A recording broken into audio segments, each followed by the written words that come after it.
जय हिंद साथियों, स्वागत है आपका self study classes with Sumit Jain YouTube channel में। दोस्तों आज का वीडियो स्टार्ट हो चुका है और सभी लोग वीडियो को लाइक करेंगे और वीडियो को शेयर कर देंगे। ठीक है, रोज ट्रिकी वीडियो सुबह 9:30 बजे आपका आता है हिंदी साहित्य का। और हिंदी साहित्य में दोस्तों आज हम राम काव्य से संबंधित जितनी भी रचनाएं हैं उनको पढ़ने वाले हैं, जितने भी राम काव्य से संबंधित कवि हैं उनको पढ़ने वाले हैं। आपसे सीधा सा क्वेश्चन पूछा जाता है, निम्न में से बताइए कौन सा कवि राम काव्य से संबंधित नहीं, राम काव्य धारा से संबंधित नहीं है। ठीक है, चाहे वो रीति काल का हो फिर भक्ति काल का हो, है ना। तो राम काव्य धारा से संबंधित कवियों को पढ़ेंगे, राम काव्य धारा से संबंधित रचनाओं को पढ़ेंगे, है ना। वो सारी रचनाएं आज हम यहाँ पर याद करने वाले हैं। ठीक है, तो सभी लोग वीडियो को लाइक कर देना और वीडियो को सभी को शेयर भी करना है। इससे पहले मैंने दोस्तों लगभग 50 से 60 वीडियो आपके ट्रिकी वीडियो दिए हैं और एक पूरा हिंदी साहित्य का 10 घंटे का वीडियो दिया है, वो वीडियो आप जरूर देखना। ठीक है, और दोस्तों जो भी साथी अभी तक व्हाट्सएप ग्रुप से नहीं जुड़े हैं वो 9098609291 ये नंबर है, तो व्हाट्सएप और टेलीग्राम ग्रुप से अवश्य जुड़ जाएं। ठीक है, और दोस्तों सबसे पहले आपसे प्रश्न पूछा जाता है, राम आरती और राम रक्षा स्तोत्र जो है ये कई बार रचनाएं पूछी गई हैं दोस्तों, तो ये किनकी रचनाएं मानी जाती हैं। तो आपको 2 सेकंड दिए जाते हैं। अब यहाँ पर राम आ रहा है और यहाँ पर भी राम आ रहा है, तो राम आरती और राम रक्षा स्तोत्र ये किसकी रचना हो जाएंगी। यहाँ पर भी राम देख लो, बोले सर यहाँ पर भी राम आ रहा है, तो रामानंद की राम आरती और राम रक्षा स्तोत्र। ठीक है, इनको याद रखेंगे। और आपको पता है भक्ति द्रविण उपजी लाए रामानंद, कबीरदास की पंक्ति है। रामानंद के बारे में उन्होंने कहा था कि उत्तर भारत लेकर के आए थे भक्ति को रामानंद। रामानंद के 12 शिष्य थे, कबीर के गुरु का नाम भी रामानंद था, है ना। और दोस्तों इनकी 2 रचनाएं हमेशा पूछी जाती हैं। ठीक है, और ये रचनाएं काय पर आधारित हैं, राम काव्य पर आधारित हैं। ठीक है, राम काव्य पर, इसको भी हमें याद रखना है। ठीक है, अगला है अष्टयाम, ध्यान मंजरी और हितोपदेश के रचनाकार कौन है। अब दोस्तों 3 रचनाएं हैं और बहुत ही बढ़िया ये रचनाएं आपकी हर एग्जाम में, मतलब एग्जाम में मिल ही जाती हैं, पीजीटी नेट आदि एग्जाम में। ठीक है, तो अष्टयाम, ध्यान मंजरी और हितोपदेश के रचनाकार आपको बताना है 2 सेकंड में। जब तक मैंने आपको याद करवाया था कि ध्यान अग्र नहीं जाना चाहिए, ध्यान कहाँ नहीं जानी चाहिए, अग्र नहीं जाना चाहिए। हमें हित करना है अग्र का, अग्रों का हित करना है, अग्रों का हित करना है, तो हितोपदेश। ध्यान जो है हमारा अष्टयाम में नहीं जाना चाहिए, कहाँ नहीं जानी चाहिए, ध्यान अग्र नहीं जानी चाहिए, अष्टयाम में नहीं जाना चाहिए। तो ये अष्टयाम भी रचना अग्रदास की है, ध्यान अग्र नहीं जाना चाहिए, तो ध्यान मंजरी भी अग्रदास की है। हमें अग्रों का यानी कि अन्य लोगों का हित करना है, अग्र का हित करना है, तो हितोपदेश भी अग्रदास की है। तीनों रचनाएं हैं दोस्तों किसकी, अग्रदास की। इनको याद रखना है। ध्यान कहाँ नहीं जाना चाहिए, अग्र नहीं जाना चाहिए, पढ़ाई पर जाना चाहिए, अग्र नहीं जाना चाहिए, है ना। अग्र का हित करना है, अग्र का, तो अग्रदास। ठीक है, तो इस चीजें याद रख लेना है। अष्टयाम, ध्यान मंजरी और हितोपदेश ये तीनों रचनाएं राम काव्य पर आधारित हैं और ये रचनाएं दोस्तों अग्रदास की हैं। अब आपसे पूछा जाएगा निम्न में से बताइए कौन सी राम काव्य पर आधारित रचना नहीं है। उसमें अष्टयाम दिया जाएगा, ध्यान मंजरी दिया जाएगा, हितोपदेश दिया जाएगा और एक रचना दी जाएगा आपसे कोई भी पृथ्वीराज रासो दे दिया जाएगा। तो आपको पता होनी चाहिए कि जो अष्टयाम, ध्यान मंजरी और हितोपदेश हैं ये राम काव्य पर आधारित हैं और ये अग्रदास की हैं। ठीक है, ये उद्देश्य है मेरा आज की वीडियो का कि आपको राम काव्य पर आधारित रचनाएं याद होनी चाहिए। रामचरितमानस और जानकी मंगल, तो तुलसीदास तो राम का भक्त थे, इन्होंने राम काव्य इन्होंने ही रचा, यानी कि राम काव्य में सर्वाधिक जो रचनाएं की हैं वो तुलसीदास ने जी की हैं, है ना। तो रामचरितमानस यानी कि संवत 1631 यानी कि 1574 ईस्वी इसका रचना काल माना जाता है रामचरितमानस का, या फिर संवत 1631। ठीक है, और ये जानकी मंगल इनका खंड काव्य है और ये भी राम काव्य पर आधारित है तुलसीदास जी के। ठीक है, इनको याद रखेंगे। अब दोस्तों भरत मिलाप और अंगद पैच के रचनाकार कौन है, और मैंने आपको कई बार याद करवाया कि भरत का मिलाप ईश्वर श्री राम से हुआ था, है ना। अंगद पैज, अंगद ने पैर रोपा था कहाँ पर, लंका में, तो वो भी ईश्वर की कृपा से रोपा था, है ना। उन्होंने कहा था कि ये ईश्वर की कृपा है, आप में से कोई भी इस पांव को नहीं हिला सकता। तो अंगद ने पैज ईश्वर की कृपा से रोपा, तो अंगद पैज ईश्वरदास। भरत का मिलाप हुआ ईश्वर श्री राम से, तो ईश्वरदास। ठीक है, तो भरत मिलाप और अंगद पैज ये दोनों रचनाएं राम काव्य पर आधारित रचनाएं हैं और ये ईश्वरदास की हैं। ठीक है, अगला क्वेश्चन है रामायण कथा महाभारत कथा के रचनाकार कौन है? तो ये क्वेश्चन भी बहुत ही बढ़िया है दोस्तों, और ये राम कथा और महाभारत कथा इनकी रचनाकार बताना है। और आपको पता है कि राम दोस्तों विष्णु के अवतार माने जाते हैं, कृष्ण भी माने जाते हैं विष्णु के अवतार, तो महाभारत में कृष्ण का भी वर्णन हुआ है ना। और दोस्तों तो रामायण कथा ये विष्णु के अवतार माने जाते हैं, राम, महाभारत में भी कृष्ण माने जाते हैं, तो विष्णु से हो जाएंगे विष्णुदास। राम कथा और महाभारत कथा, कथा कथा आ रहा है और विष्णुदास इसके रचनाकार होंगे। तो ये भी राम काव्य पर आधारित हैं, इनको भी आपको याद रखना है, ठीक है। अगला है दोस्तों भक्तमाल, 1592 ईस्वी के रचनाकार कौन है? भक्तमाल। और भक्तमाल आपको पता है दोस्तों ये बहुत ही श्रेष्ठ रचना है, कई एग्जामों में पूछी गई है। 1500 ईस्वी इसका रचनाकाल है। और भक्तमाल के रचनाकार कौन है? तो वो है नाभादास। नाभादास है ना, ये बिल्कुल सही है। और आपको पता है कि जो भक्त होते हैं, भक्त नभ तक जो है किसके पास जाते हैं? ईश्वर के पास चले जाते हैं, है ना। नभ, नभ तक जाते हैं, बोले नभ जाते हैं, नभ तक जाते हैं, कौन? भक्त। भक्त नभ तक जाते हैं तो नाभादास, इसको याद रखेंगे, नभ तक, है ना। भक्तमाल की टीका 1712 ईस्वी में लिखी गई दोस्तों, और ये किसने लिखी है? भक्तमाल की टीका।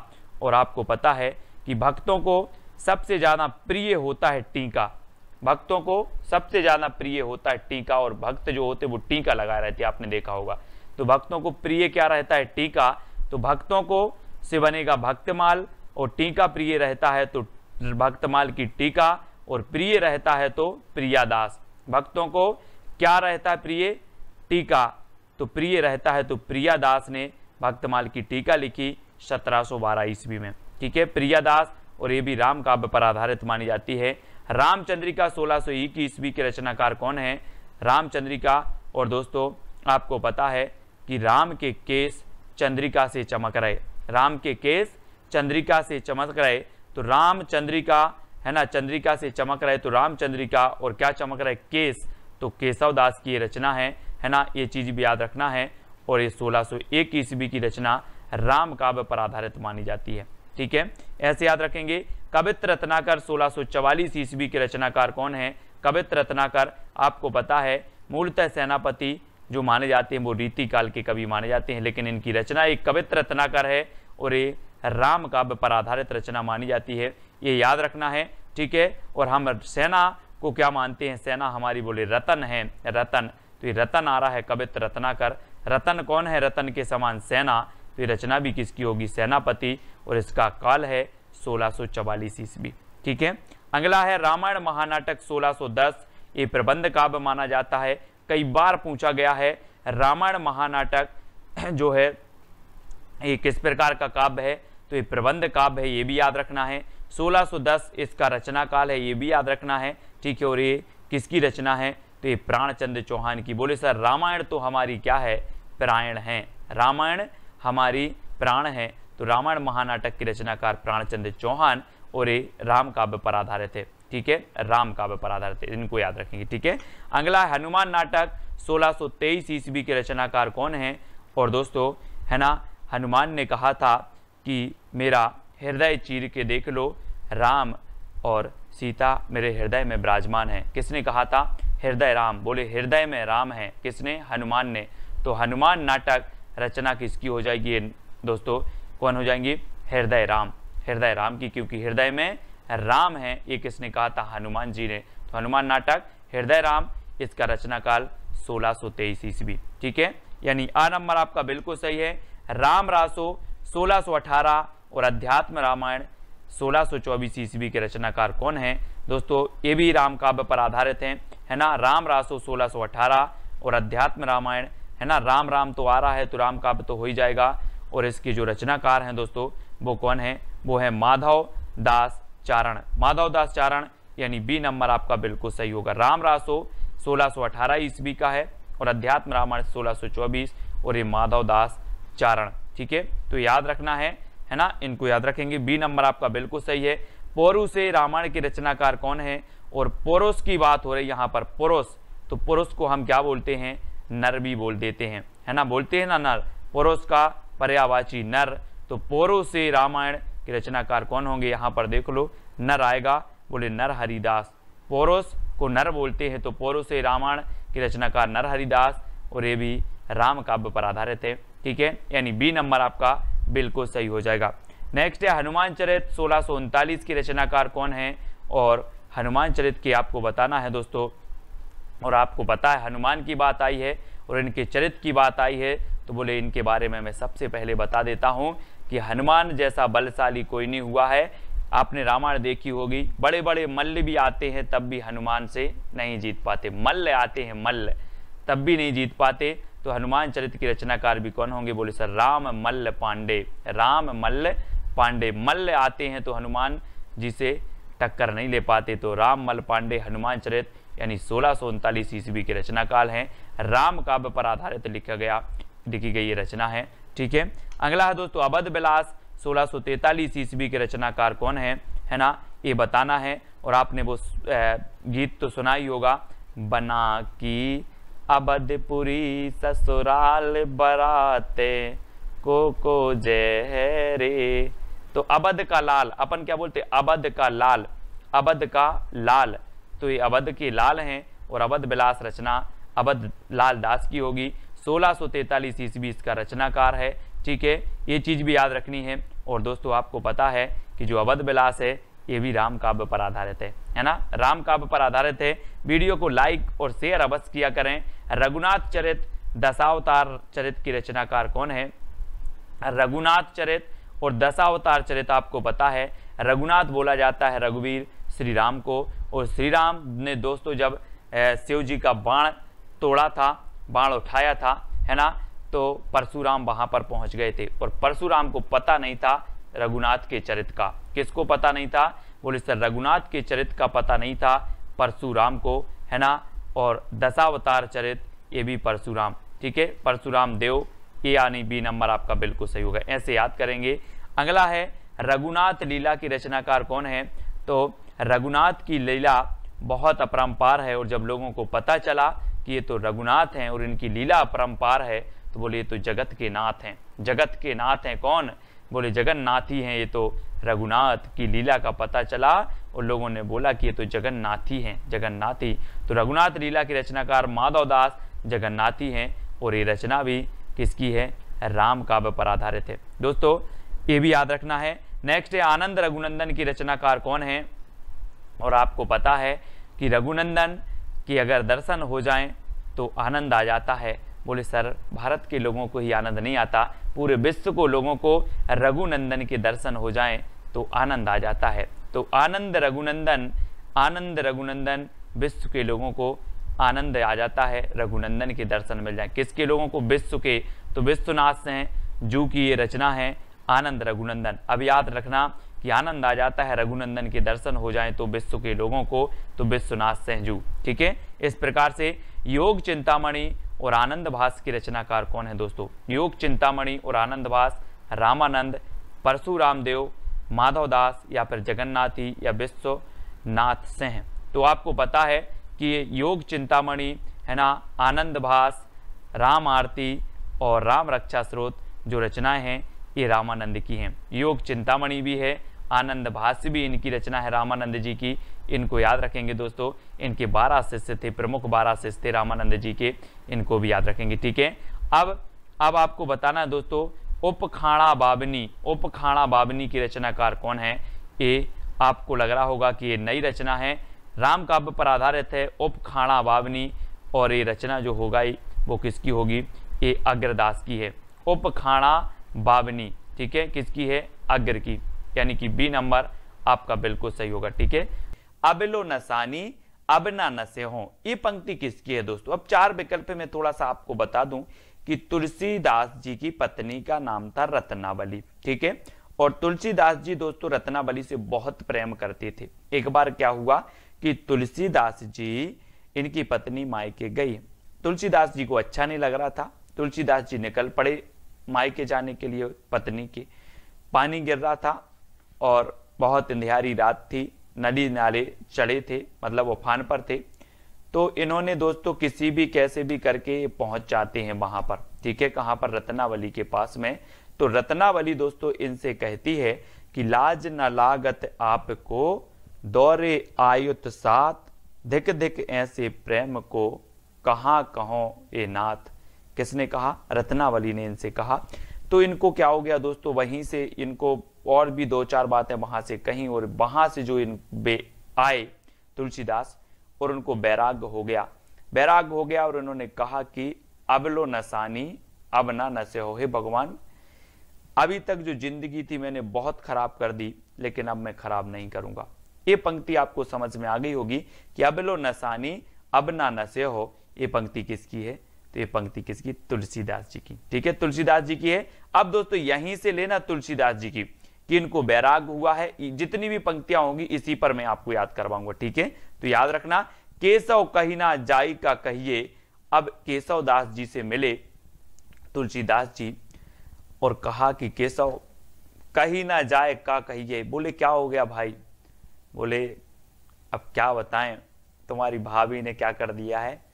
भगा दिया है ना, भगा दिया। केशव कही ना जाई का कहिए। अब कुछ लोग क्या करते, केशव आया, बोले सर केशव की होगा, लेकिन वास्तविक पता नहीं है इन्हें कि तुलसीदास जी कह रहे थे केशव कही ना जाई क्या कहिए यार। तो ये तुलसीदास ने कहा था। ठीक है, ये सिर्फ अपन ने कल्पना परक बनाया है, ये कोई वास्तविकता नहीं मतलब। तो ठीक है, तो ये केशव कही ना जाई का कहिए पंक्ति किसकी हो जाएगी? तुलसीदास की। अब कही ना जाई क्या कहिए, अब किससे बोलने लगे अपनी, है ना?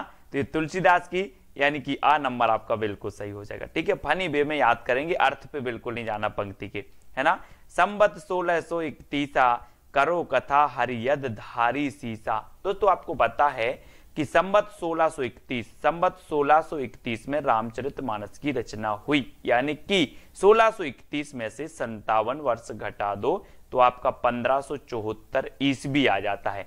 तो कहीं कहीं 1574 ईस्वी रामचरितमानस का रचना काल मिलता है, और इससे पता चलता है कि संबत 1631 है ना। तो संबत 1631 रामचरितमानस की रचना है। तो ये जो पंक्ति है वो किसकी हो जाएगी? जब रामचरितमानस के बारे में ये पंक्ति लिखी गई है तो ये पंक्ति भी किसकी होगी? तुलसीदास जी की हो जाएगी। ठीक है, इस प्रकार से। अगला है दोस्तों, जाति पाति पूछे नहीं कोई, हरि को भजे सो हरि को होई। दोस्तों आपने देखा होगा कि हरि बहुत सारे हैं। अपन ने भगवान को बोलते हरि, बोले राम भगवान, कृष्ण भगवान, महावीर भगवान, है ना, और बहुत सारे भगवान है, बुद्ध भगवान है। लेकिन आपको पता है कि सबसे ज्यादा कौन भगवान को भजता है? आपने देखा होगा रास्ता में मिल जाए राम राम, है ना, बड़े बुजुर्ग बोलते हैं तो बैठे सो राम राम, उठे सो राम राम, और कहीं भी हो राम राम रटते रहते। तो सबसे ज्यादा बोले राम को भजी, हरि भजे सो हरि को होई। तो राम को भजे तो उत्तर में भी आपका रामानंद आएगा। क्या आएगा? रामानंद। ठीक है, राम को ज्यादा भजते हैं तो राम से रामानंद, राम आए हैं।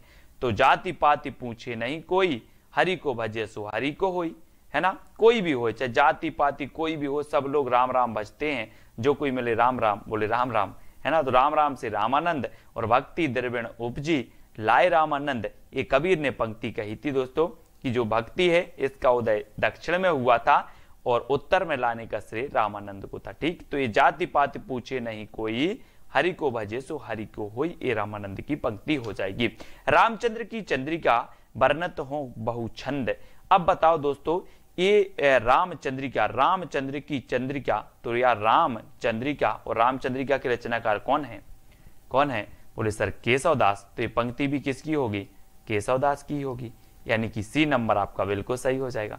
ठीक है, इस प्रकार से अपन को पंक्तियों को पूरी याद करनी। इससे पहले भी बहुत सारी मैंने ट्रिक आपको बताई। भूषण बिनुना ब्राजी कविता बनिता मित्त, ये किसकी है दोस्तों? भूषण बिनुना ब्राजी कविता बनिता मित्त, ये पंक्ति आपको बतानी। अब यहां पर भूषण आया है तो ये नहीं समझ लेना, ये केशवदास ने कहा। क्या कहा कि यार भूषण बिना तो मजा नहीं आ रहा। किसने कहा? केशव ने। हमने एक कल्पना परक कहानी बना ली कि यार भूषण बिनु क्या नहीं आ रहा है? मजा नहीं आ रहा। किसको? केशवदास को। तो ये पंक्ति है केशवदास की, भूषण बिनु ना ब्राजिए कविता बनिता मित्त। ठीक है, यानी कि सी नंबर। कैसे याद रखा? भूषण बिनु तो मजा नहीं आ रहा केशवदास को। ठीक है, तो केशवदास की पंक्ति। अगला है दोस्तों, ढोल गवार शूद्र पशु नारी, ये सब हैं तारन के अधिकारी, है ना। और ऐसी बात कौन कहेगा? चाहे ढोल हो, गवार हो, शूद्र हो, पशु नारी हो, सबके अधिकारी श्री राम है, इनको तारने वाले श्री राम है। और श्री राम के चरणों में आ गए थे दोस्तों अपने तुलसीदास जी। इन्होंने कहा कि अब तो मैं श्री राम के चरणों को नहीं छोड़ सकता। और ये तुलसीदास जी की पंक्ति है, ढोल गवार शूद्र पशु नारी, है ना, ये सब हैं तारण के अधिकारी, यानी आ नंबर आपका बिल्कुल सही हो जाएगा, आ नंबर। ठीक है, अगला है दोस्तों, भाषा बोली न जान ही जनक कुल के दास, भाषा कवि सो मंद गति ही कुल केशव दास।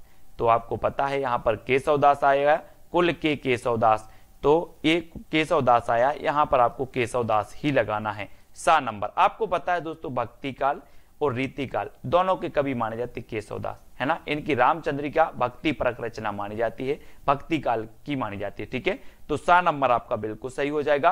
रामचंद्रिका मानस विमल संतन जीवन प्राण, हिंदू बन को वेद सम यब नहीं प्रगट कुरान।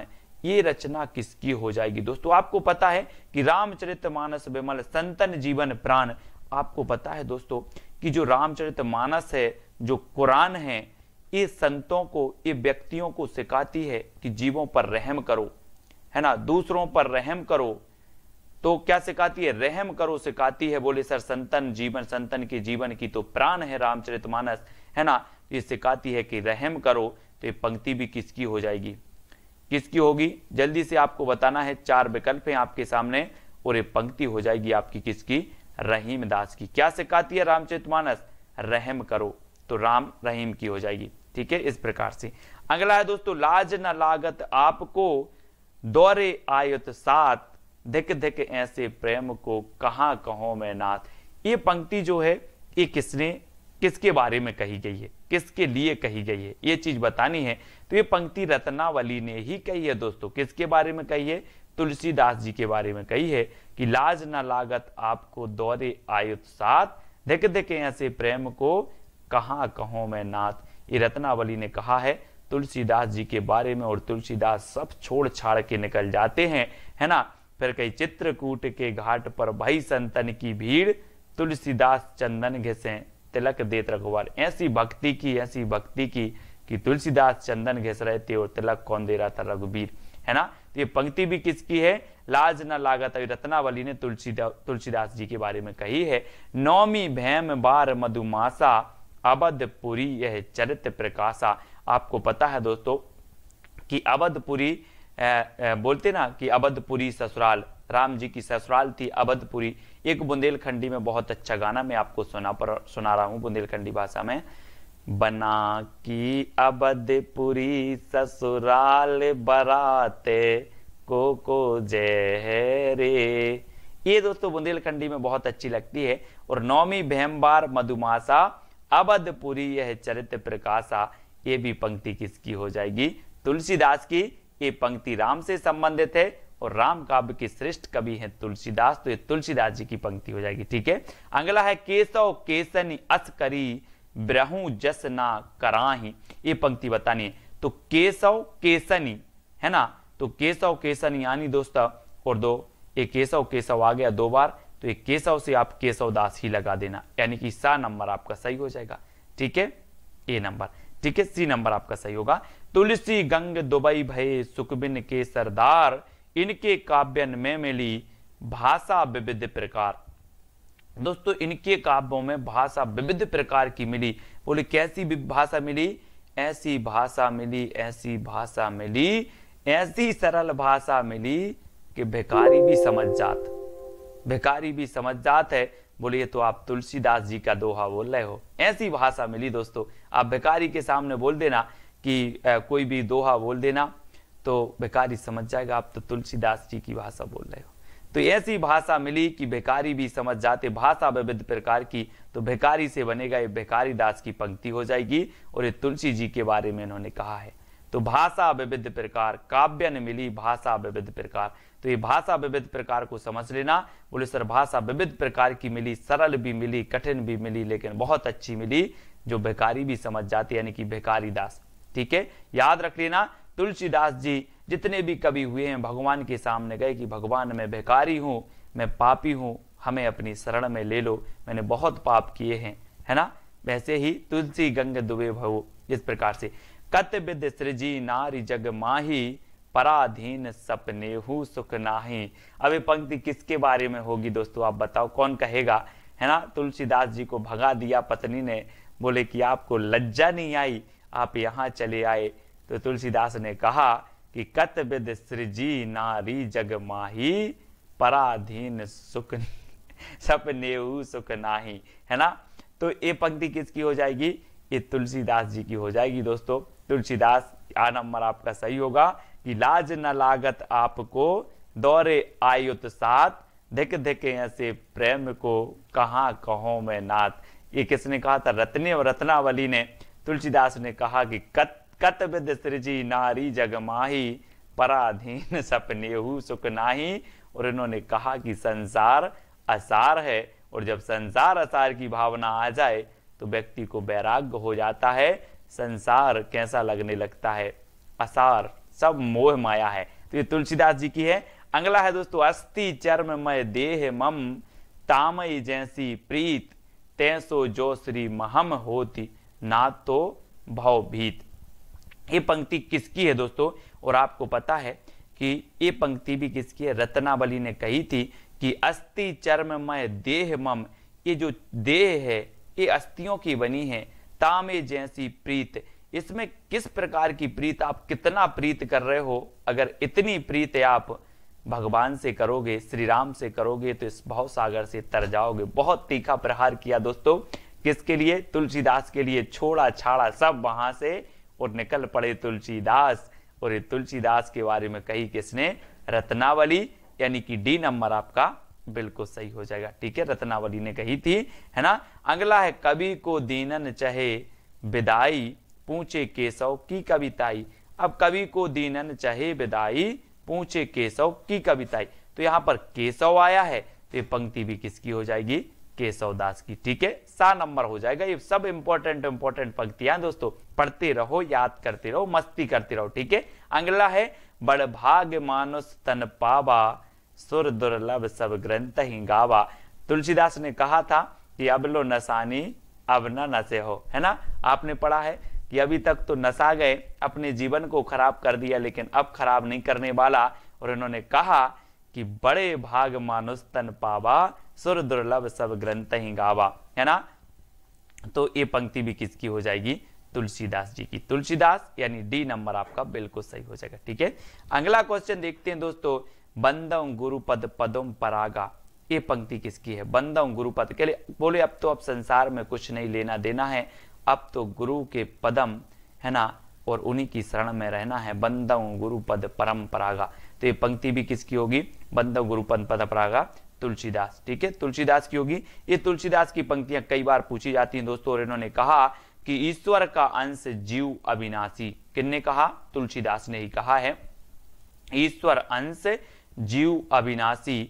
और ये पंक्ति कहां से ली गई है, ये पंक्ति आपको बतानी है। तो ये पंक्ति ली गई है दोस्तों रामचरितमानस से, ईश्वर अंश जीव अविनाशी। ठीक है, तो ये नंबर आ नंबर आपका बिल्कुल सही हो जाएगा। ठीक है, अगला है दोस्तों, चंद्र बदनी मृग लोचनी, बाबा कहीं कहीं जाई। अब एक चीज बताना, मैं आपको बता दूं कि कवि की प्रिया ऐसी थी, कवि की प्रिया ऐसी थी कि जिसका चंद्र जैसा बदन, मृग जैसे लोचन। कौन की, कवि की प्रिया। बोले सर कवि की प्रिया ऐसी थी, ऐसी सुंदर थी कि जिसका चंद्र के जैसा बदन, मृग के जैसा लोचन। किसकी, कवि की प्रिया की। तो ये कवि की प्रिया की बात हो रही है, तो ये कवि प्रिया से ली गई, और कवि प्रिया से ली गई तो ये किसकी हो जाएगी, केशवदास की, है ना। तो केशवदास की पंक्ति है, कवि प्रिया से ली गई, और कवि प्रिया 7 नंबर आपका बिल्कुल सही हो जाएगा। ठीक है, तो दोस्तों यहां पर हमने बहुत सारी पंक्तियों को याद किया है ना। और आज अपन ने दोस्तों क्या किया, 20 पंक्ति आपकी राम भक्ति धारा की हमने पढ़ ली, 20 कृष्ण काव्य धारा की भी पढ़ी, 20 सूफी काव्य धारा, संत काव्य धारा की भी पढ़ ली। ठीक है, तो वीडियो को सभी लोग लाइक जरूर करें, और कौन सी पंक्ति सबसे अच्छी लगी है वो आपको ट्रिक के कमेंट के माध्यम से लिखना है। वीडियो कैसा लगा ये भी आपको बताना है। रोज सुबह 9:30 बजे ट्रिकी वीडियो का डोज हिंदी साहित्य का आपका आता है। रात्रि 9 बजे दोस्तों हम पढ़ लेते हैं हिंदी साहित्य का टेस्ट, है ना।